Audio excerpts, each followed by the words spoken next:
Assalamualaikum warahmatullahi wabarakatuh. Baik, di sini kami akan mempresentasikan hasil diskusi kami yang berjudul Konsep Dasar Keanekaragaman Penduduk Dunia.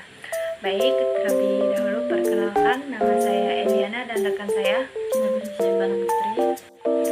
Baik, yang pertama materinya akan disampaikan oleh rekan saya. Dipersilakan.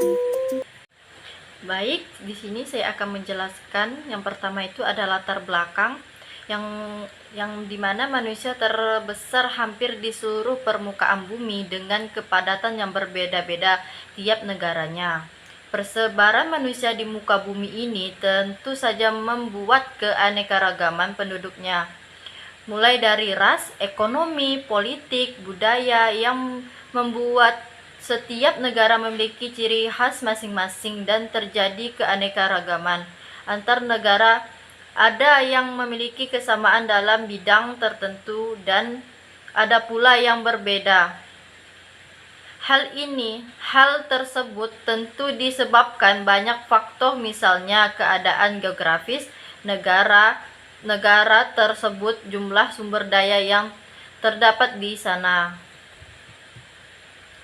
Baik, di sini ada yang pertama itu ada menurut Gill and Gebrecht, ras merupakan pengertian biologis yang menjelaskan kesimpulan orang yang dapat dibedakan menurut karakteristik fisik yang dihasilkan melalui proses produksi.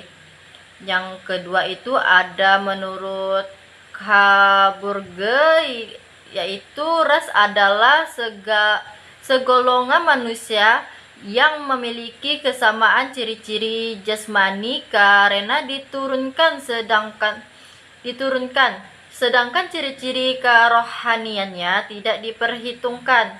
Baiklah, di sini ada beberapa jenis ras. Yang pertama itu ada ras mongoloid, yang dimana ciri-ciri berdasarkan ras mongoloid jenisnya yaitu ada kuning langsat, rambut hitam, mata sipit. Selain itu, anggota ras ini seringkali juga lebih kecil dan pendek daripada ras Kaukasid. Anggota ras mongoloid bisa disebut berkulit kuning, namun ini tidak selalu benar. Misalnya orang India di Amerika dianggap berkulit merah dan orang Asia Tenggara seringkali berkulit coklat muda sampai coklat gelap. Baik, di sini ada ras mongoloid terbagi menjadi 3. Yang pertama itu Aztec mongoloid, yang kedua itu ada Malayan mongoloid, yang ketiga itu ada American mongoloid. Yang kedua itu ada ras Kaukasoid, yaitu ada ras Kaukasoid bisa disebut berkulit putih, namun ini tidak selalu benar. Oleh beberapa pakar, misalnya orang Ethiopia dan orang Somalia dianggap termasuk ras Kaukasoid meski mereka berambut keriting dan berkulit hitam, mirip dengan anggota ras Negroid. Baik, di sini ada ras Kaukasoid dibagi menjadi 4. Yang pertama itu ada Nordik, yang kedua itu Alpen, yang ketiga itu ada Mediterranean, dan keempat itu ada Indek. Yang ketiga itu ada ras Australide. Ciri-ciri berdasarkan jenisnya, mereka berambut keriting hitam dan berkulit hitam. Namun beberapa anggota ras ini di Australia berambut pirang dan rambutnya tidak keriting, melainkan lurus. Selain itu, beberapa orang Asia di Malaysia kulitnya juga tidak selalu hitam, bahkan menjurus putih. Wilayah penyebarannya terdapat di Australia, di bagian selatan India, Sri Lanka, beberapa kelompok di Asia Tenggara atau orang asli Malaysia, dan orang Negrito di Filipina. Termasuk ras ini Papua dan Kepulauan Melanesia. Baik, di sini ada yang terakhir, ada itu ras Negroid. Ciri-ciri berdasarkan jenisnya, hitam, rambut keriting, dan bibir tebal. Meski begitu, anggota ras Kosihan dan ras Australit meski berkulit hitam dan berambut keriting. Baik di sini ras Negroid dibagi menjadi 3. Yang pertama itu ada African Negroid, yang kedua itu Negrotho, dan ketiga itu Melanesian. Baik, selanjutnya akan dilanjutkan oleh rekan saya. Baik, di sini saya akan menjelaskan B. Ekonomi. 3 sistem ekonomi di dunia yang sangat populer yaitu 1. Sistem ekonomi kapitalisme. Sistem ini bisa didapat dimanapun. Pemenuhan kebutuhan sekelompok manusia dilakukan oleh bisnis swasta. Sistem ekonomi ini dipengaruhi oleh semangat untuk mendapatkan keuntungan semaksimal mungkin dengan sumber seminimal mungkin. Usaha kapitalis ini didukung dengan nilai-nilai kebebasan untuk memenuhi kebutuhan. Yang kedua ada sistem ekonomi sosialis.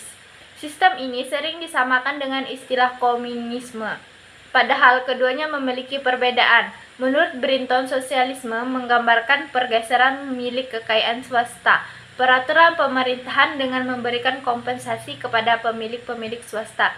Yang ketiga di sini ada sistem ekonomi ini lebih berkaitan dengan bangunan masyarakat yang perilakunya didasarkan pada sumber Islam, yaitu Al-Quran dan Al-Hadis, di mana sistem ekonomi Islam dapat dipraktikkan di masyarakat manapun.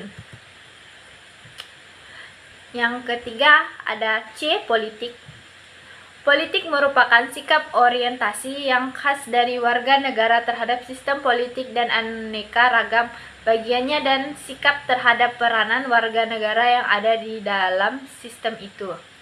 Warga negara senantiasa mengidentifikasi diri mereka dengan simbol-simbol dan lembaga keanekaragaman berdasarkan orientasi yang mereka miliki.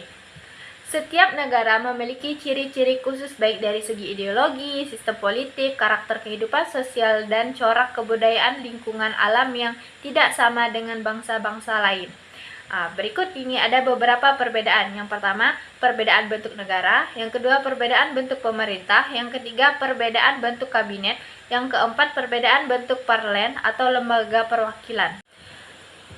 Nah, di sini ada beberapa konkret keanekaragaman sistem pemerintahan di dunia. Yang pertama yaitu sistem pemerintahan di negara Jepang.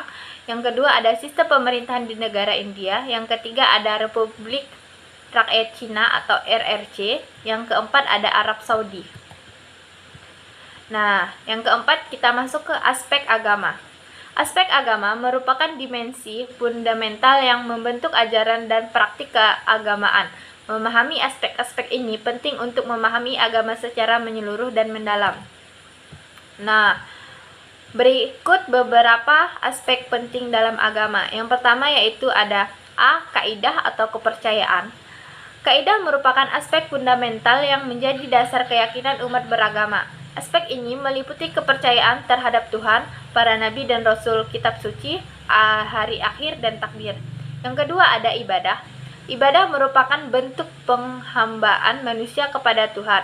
Aspek ini meliputi ritual dan praktik keagamaan yang bertujuan untuk mendekatkan diri kepada Tuhan dan menunjukkan ketaatannya. Yang ketiga, ada akhlak. Akhlak merupakan aspek yang terkait dengan moral dan perilaku manusia. Aspek ini menekankan nilai-nilai kebaikan dan kemuliaan yang diajarkan agama untuk diterapkan dalam kehidupan sehari-hari. Yang kelima ada muamalah. Muamalah merupakan aspek yang mengatur hubungan antara manusia dalam kehidupan bermasyarakat. Yang terakhir ada syariah. Syariah merupakan aspek yang mengatur hukum dan peraturan dalam agama. Aspek ini meliputi tuntunan dan panduan dalam berbagai aspek kehidupan seperti ibadah, muamalah, pernikahan, perceraian, dan warisan, dan sebagainya. Baik, di sini akan dilanjutkan oleh rekan saya. Saya akan melanjutkan yaitu ada budaya, yang dimana keanekaragaman budaya tak lain merupakan suatu fakta tentang keberadaan begitu banyak ragam budaya yang berbeda satu sama lain. yang dapat dibedakan berdasarkan pengamatan etnografis. Kesadaran adanya keanekaragaman tersebut semakin terasa di masa kini berkata komunikasi global dan meningkatnya kontak antar budaya. Walaupun kesadaran yang semakin besar bukan merupakan jaminan atas kelestarian keanekaragaman budaya, namun hal tersebut menjadikan topik ini semakin mengemuka. Keanekaragaman budaya semakin menjadi masalah sosial yang besar terkait dengan semakin tumbuhnya keanekaragaman aturan sosial di dalam dan di antara masyarakat, yaitu ada yang berbeda. Ketika berhadapan dengan keanekaragaman, aturan dan